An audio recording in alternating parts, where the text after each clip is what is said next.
AITA for exposing my sister's affair with my ex after she humiliated me at my wedding? My earliest memories are marked by that quiet sting of comparison. Why can't you be more outgoing like your sister? My mom, Janet, would say, shaking her head while I stayed in a corner with a book in my hands and Madison entertained the guests with exaggerated stories and theatrical gestures. I was 8 years old, she was 6. Since then, everything was set in stone. Hannah, honey, participate a little bit. My dad, Stephen, would tell me, but there was more disappointment than encouragement in his voice. Meanwhile, Madison was already sitting on his lap, making him burst into laughter with whatever came to her mind. The favoritism was not just in the small details. It seeped into every part of our lives. When Madison started ballet classes at 7 years old, they bought her a new leotard, a perfect skirt, and the most expensive shoes at the academy. When I asked to join the music program a year later, my mom sighed. She said there was not enough money and got me a used flute from an online marketplace. I remember one Christmas in particular. I was 12 years old and hoping for a computer for school, because I was already taking my subjects seriously and wanted to get ahead. Instead of that, they gave me clothes and some books. Madison, who was 10, received the newest smartphone model. She needs it to stay in touch with her friends, my mom said, as if it were the most logical thing in the world. I swallowed everything I wanted to say about my needs, about my homework, about how useful that computer truly would have been for me. The only person who truly seemed to see me was my grandmother Eleanor, my dad's mom.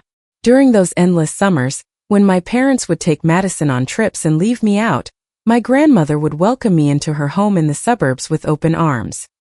"They are going to leave me behind again," I told her one afternoon, holding back tears as I watched them load the suitcases into the car to go to the airport heading to Orlando.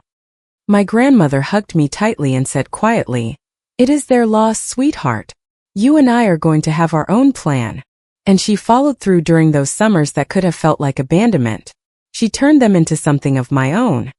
She taught me how to make her homemade apple pie. She told me stories from when she was young and managed to make me stop feeling, at least for a few days, like I was always left out of the family picture. One night, when I was 15, I heard my parents talking in the kitchen.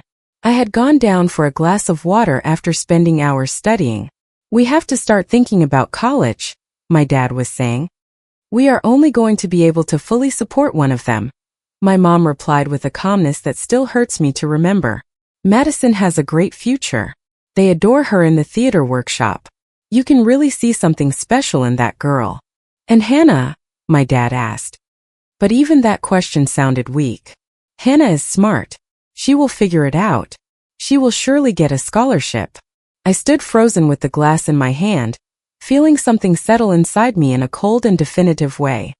That night I understood that if they were not going to bet on my future, I would have to build it myself. From then on, I threw myself entirely into academics. Science fairs, debate competitions, math olympiads, exhibitions, any opportunity one could find. While Madison was already excited about the boys in her middle school, I stayed awake preparing presentations and polishing scholarship applications. Every time I pointed out that her behavior seemed too rushed for her age, my mom would look at me with annoyance. "The truth is, you are just mad that your sister actually has a social life." I would lock myself in my room, clutching my medals and awards as if they were proof that someday all that effort was going to get me out of there. I repeated one single thing to myself: I just have to hold on until I finish high school. And it was worth it. I graduated valedictorian of my class and got a full scholarship to study business administration at a prestigious public university. The day my acceptance letter arrived, I ran to show it to my parents, but they were too busy helping Madison get ready for a date. Even so, I left. Moving out was like taking a deep breath for the first time. My roommate, Taylor, became the sister I had always wanted to have. Someone who truly celebrated my achievements, who asked me how I felt, who did not need to compete with me to exist. The distance from my family gave me relief, not sadness. The calls home, which were few, always followed the same pattern. "Madison is dating the team captain now," my mom would say proudly, without asking me even once how my classes were going. "Everyone loves her. She is so popular." Then she would drop the obligatory question, "And you, Hannah, aren't you seeing anyone?" I would answer with something random about college and hang up as soon as I could. The truth was that I was doing really well. My professors valued my discipline. I was making real friends, people who loved me for who I was, not for how entertaining I could appear in a living room full of guests. In my junior year, another bomb dropped. In one of those rare calls, my mom commented like someone casually talking about the weather. "Oh, by the way, Madison got into a super expensive private university in California. We are so proud. We even got her a gorgeous apartment with an incredible view. Your dad and I are going to cover all the expenses.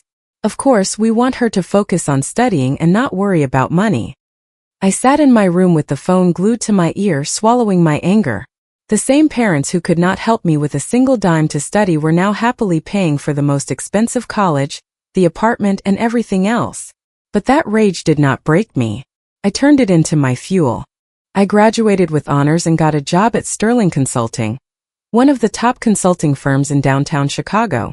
I spent 2 years working endlessly, learning everything, carrying heavy projects, and ultimately I was promoted to senior consultant. The night of the announcement, my coworkers insisted on taking me out to celebrate at a trendy bar in the River North neighborhood. There I met Kevin Lang.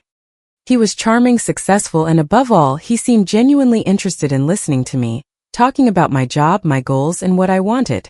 We exchanged numbers, started dating, and for the first time in my life, I felt chosen without there being a comparison right next to me. For 2 years, everything seemed to fall into place. Kevin made me feel valued and loved, something I had never had within my family. Then came the invitation to Madison's wedding. She was marrying Scott Anderson, a real estate developer she had met in college. I almost did not go, but Kevin convinced me.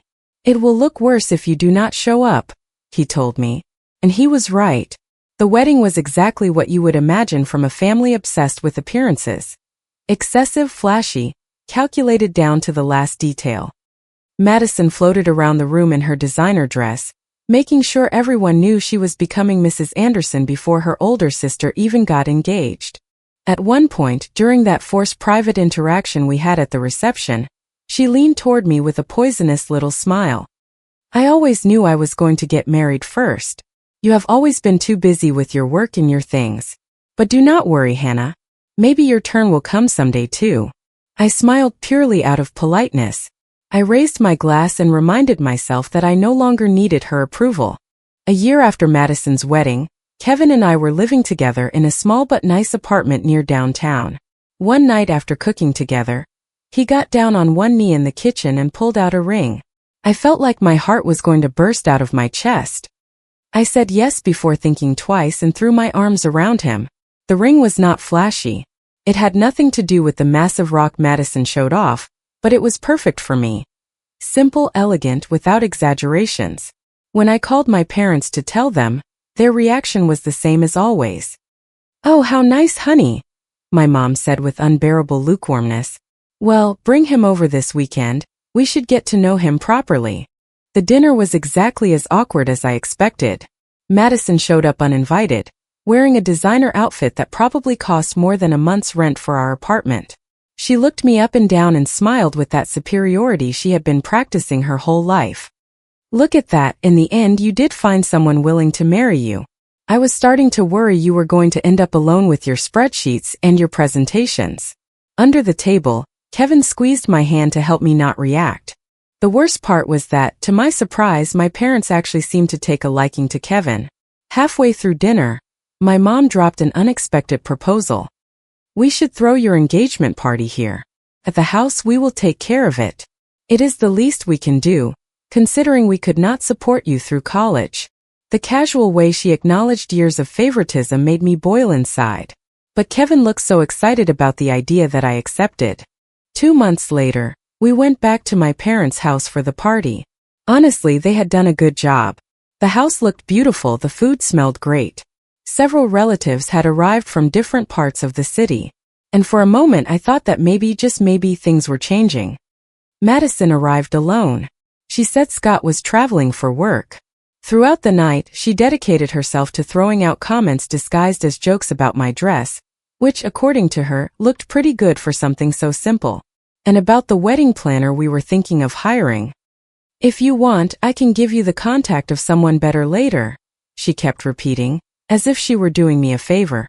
The party was at its peak when I realized I had not seen Kevin for a while. I asked a cousin, then an uncle. No one had seen him for several minutes. I thought maybe he had stepped out to take a call or had gone to the bathroom, but something started itching inside me.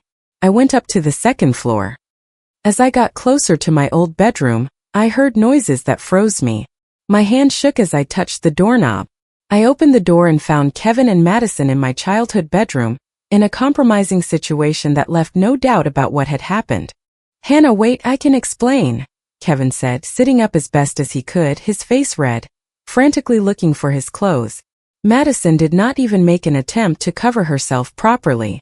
She stayed lying down, looking at me with that same smug smile as always. "Oh, Hannah," she said with an unbearable calmness. Kevin just finally understood what I have always known. I am the better sister. I always have been. I stood motionless, gripping the doorframe. My hands were shaking so much that I had to lean my shoulder against it so I would not fall. A whole lifetime of being the second choice. A whole lifetime of watching them choose someone else over me. And now this. I heard hurried footsteps in the hallway before I could react. They were probably already looking for them because someone downstairs had started asking for Kevin. My parents walked into the room almost immediately. My mom saw the scene, covered her mouth, and instantly started crying. "Hannah, please," she told me, grabbing my arm in desperation. "Do not tell anyone. Think about your sister." My dad approached, also pale. "If Scott finds out, he is going to leave her. You know how things are. With the prenuptial agreement they signed, she could be left without the lifestyle she has. Please, Hannah, think of the family." I looked at them as if they were strangers.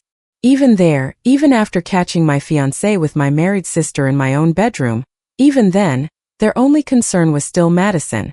"My love, forgive me," Kevin said, fully dressed now, taking a step closer. "I do not know what happened to me. It got out of hand." I stepped back before he could touch me, and in that instant I felt a cold, uncomfortable, yet firm clarity. I did not say anything. I walked down the stairs. I went back to the garden where the guests were still mingling amidst music, laughter, and drinks, oblivious to what had just happened upstairs. I took a deep breath and spoke loudly. "I want to tell you something.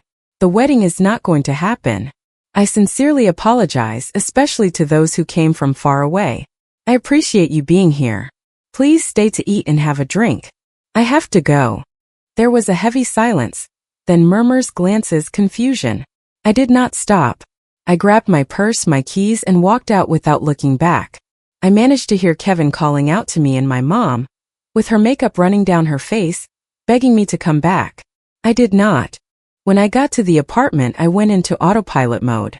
I took out all the cardboard boxes we had stored away and started packing every single thing that belonged to Kevin, with a calmness that surprised even myself.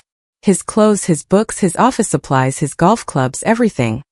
Between that night and the next morning, I rented a mini storage unit, took his belongings there, and sent him a single text message with the unit number and the access code. Then I blocked his number, his email, and all his social media. My phone would not stop buzzing.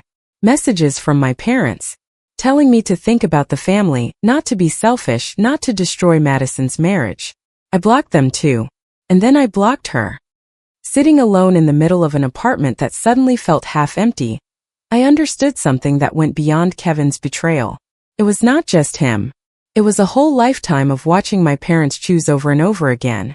Madison's happiness above my own. That night I did not just end an engagement. I closed a door that had been open for far too long. I poured myself a glass of wine, deleted my sister's contact, and for the first time in many years I felt relief. Life has a funny way of surprising you when you are no longer expecting it. 3 years had already passed since that party, when one morning I went to get coffee at a cafe in the Lincoln Park neighborhood and bumped into someone on my way out. I spilled the drink all over him. The coffee landed right on his white shirt. I froze, ready for a dirty look, but he just let out a laugh and asked if I would let him buy me another one. That is how I met Logan Whitaker. I hesitated. After Kevin, I had sworn not to get into a relationship again. I buried myself even deeper into my work. But there was something different about Logan. Maybe it was his sincere smile.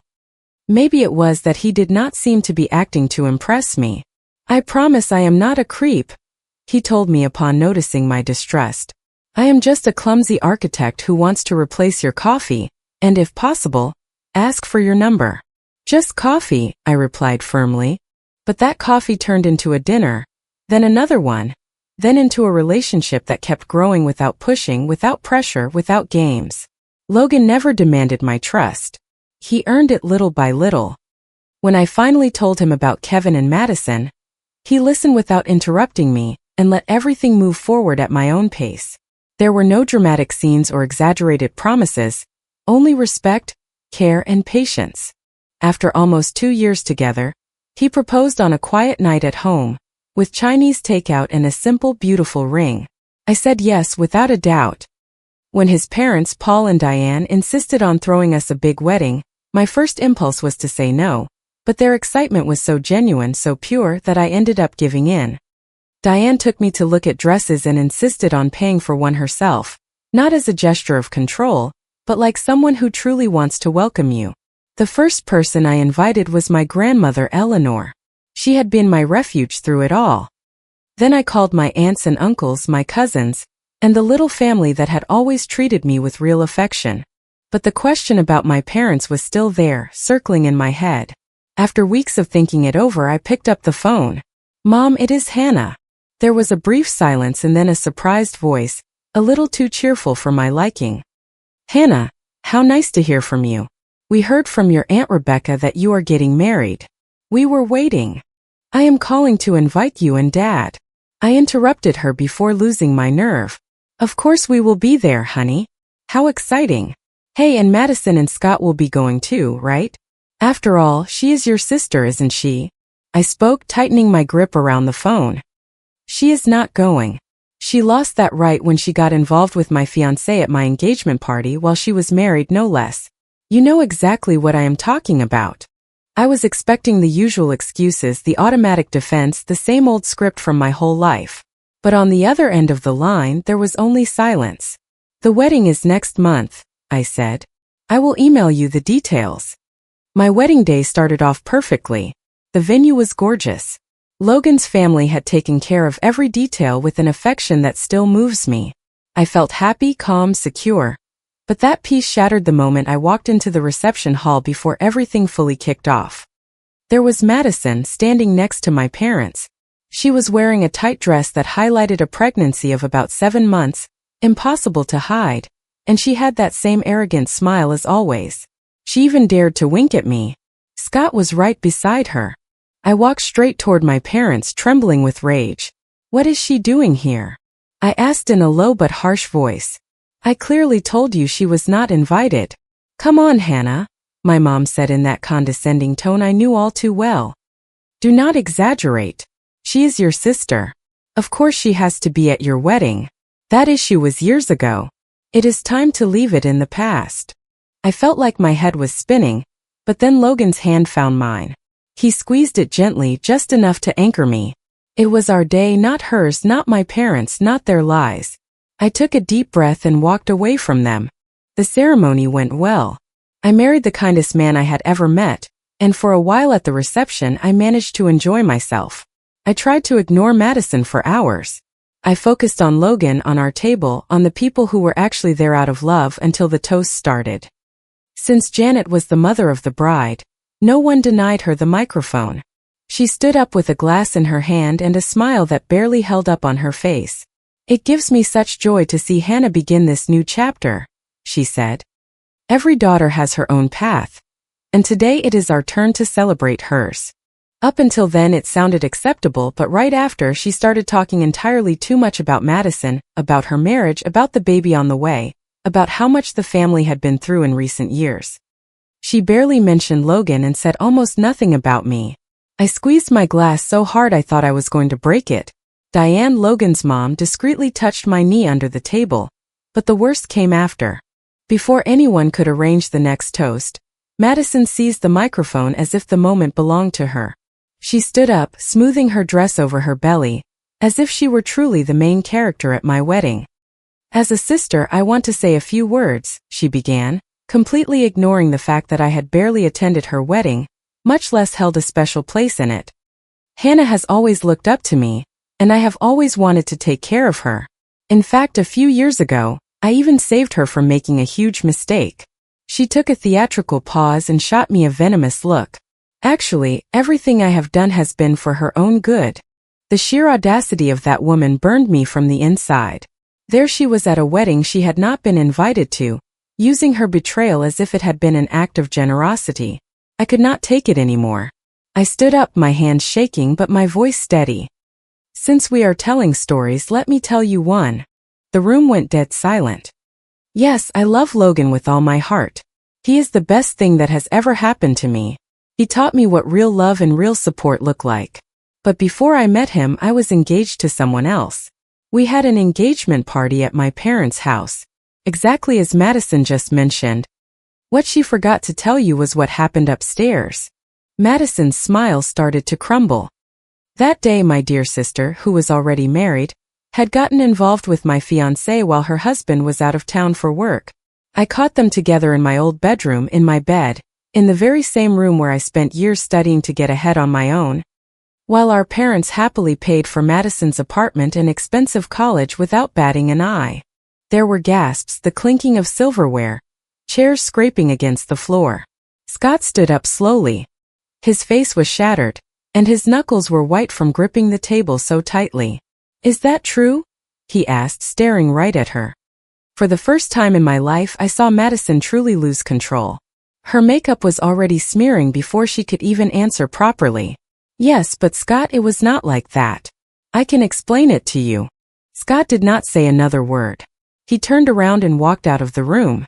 Madison went after him as best as she could, clumsy from the pregnancy, screaming his name. How dare you? My mom shrieked, jumping to her feet.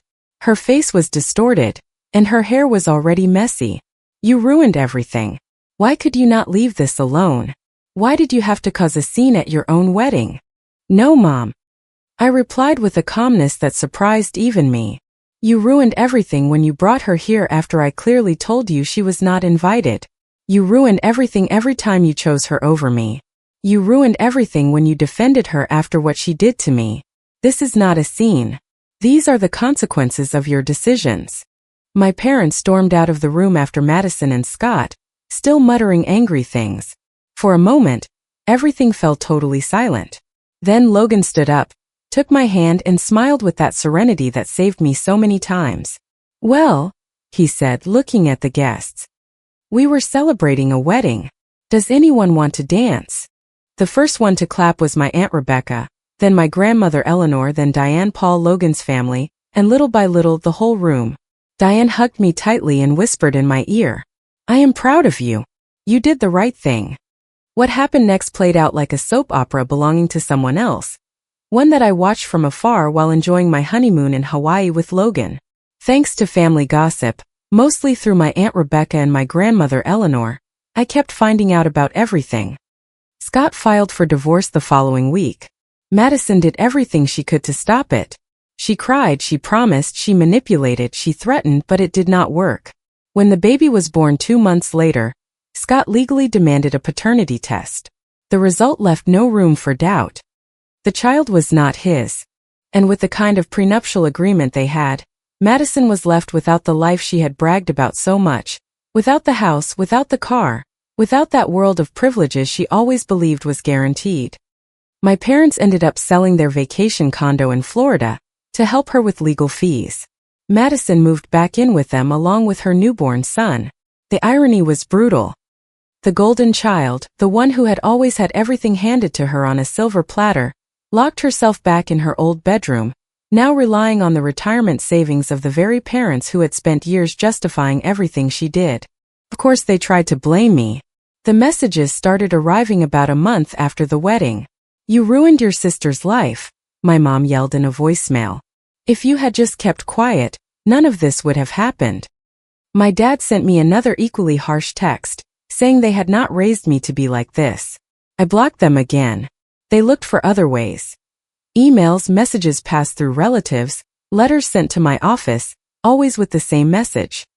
In their story, I was the bad guy, the jealous sister, the one who did not know how to keep her mouth shut, the one who destroyed Madison's perfect life. But I was already in a different place, and I do not just mean a new house. I had a different life, a real one. Logan's family welcomed me with open arms. Diane would call me on Sundays just to chat. His sister became the friend I never had at home. And even Paul, who was a serious man of few words, showed me affection in his own way, always saving me the juiciest piece of steak at family cookouts. One afternoon, while watching the sunset from the apartment that Logan and I bought together after years of hard work, without anyone's help, he asked me, "Do you know what the best part about being married is?" "What?" I asked. "That you also get to choose your family. Blood does not always bring love, but love does build a family." He was right. I finally had what I always wanted. A home where I was loved for who I was, not for who they expected me to be. A husband who celebrated my achievements instead of comparing them to someone else's. A family by marriage who treated me like a daughter, not like a disappointment. My grandmother Eleanor visits us often and adores Logan. The last time she came over, she grabbed my hand and told me, "I always knew you would find your way, sweetheart. Sometimes the hardest path ends up leading you to a better place." I do not know what happened to Madison after that, and honestly, I am not interested in finding out. I heard through family gossip that she was still living with my parents, trying to rebuild a life that for years was sustained by privileges and appearances. Sometimes I wonder if they finally see her for who she truly is, or if they are still making up excuses so they do not have to confront her. But it does not keep me up at night anymore. I have my own family now, one built on trust, respect, and real love. Logan and I are expecting our first baby. And I know that this little one is going to grow up in a home where they will never be compared to anyone, where they will be loved exactly as they are. I used to think that the best revenge was proving something to them. Now I understand something else.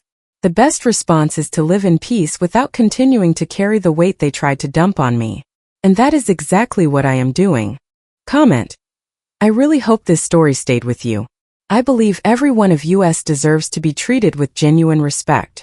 Setting healthy boundaries is an act of self-love, not selfishness. Healing often begins the moment we stop carrying the weight of other people's choices. True kindness always includes being kind to yourself first. We may not get to choose our blood family, but we can definitely choose the love and support we welcome into our lives. Letting go of what hurts us makes room for real peace. I hope this encourages you to reflect on where you might need stronger boundaries in your own life. Choosing your peace is one of the bravest things you can ever do. You are worthy of relationships that lift you up rather than bring you down. If you liked it, don't forget to leave a comment and support the channel by subscribing. See you in the upcoming stories.